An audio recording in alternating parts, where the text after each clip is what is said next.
ഈ വലിയ നൊയമ്പ് കാലത്ത് നമുക്ക് നമ്മുടെ കർത്താവിനെ ഒന്ന് ഓർക്കാം. നമ്മുടെ കർത്താവ് നമുക്ക് വേണ്ടി എന്തെല്ലാം അനുഭവിച്ചു.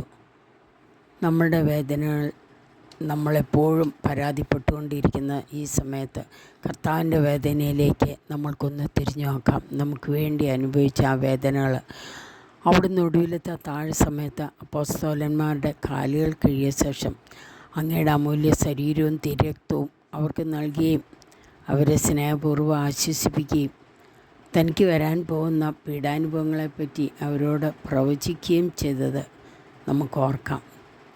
എൻ്റെ ആത്മാവ് മരണത്തോളം ദുഃഖിതമായിരിക്കുന്നു എന്ന് പറഞ്ഞുകൊണ്ട് ആത്മാവിൽ അങ്ങ് അനുഭവിച്ച കൈപ്പേറിയ ദുഃഖത്തിൻ്റെ കാര്യം അവിടുന്ന് അനുസ്മരിക്കുന്നു.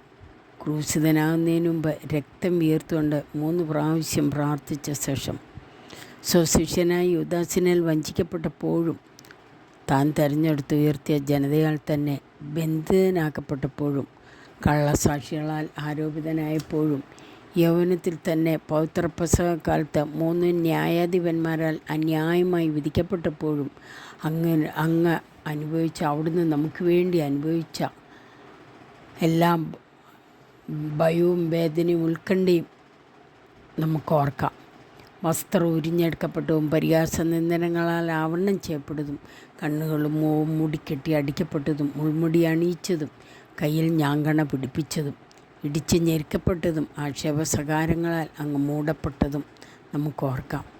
കുരിശിലെ പീഡാനുഭവത്തിന് മുമ്പായി അങ്ങ് അനുഭവിച്ച ഈ സാധനങ്ങളുടെയും വേദനകളുടെയും അനുസ്മരണാർത്ഥം മരണത്തിന് മുമ്പേ എനിക്ക് യഥാർത്ഥ പശ്ചാത്താപവും ആത്മാർത്ഥവും പൂർണ്ണവുമായ ഒരു കുമ്പസാരം, നന്നായിട്ട് ജീവിക്കുവാനുള്ള ഒരാത്മസംതൃപ്തിയും എല്ലാ പാപങ്ങളിൽ നിന്നുള്ള മോചനവും അനുവദിച്ച് തരണമേ എന്ന് നമുക്ക് അവിടുത്തോട് പ്രാർത്ഥിക്കാം. അതിനായി ഒരുങ്ങാം.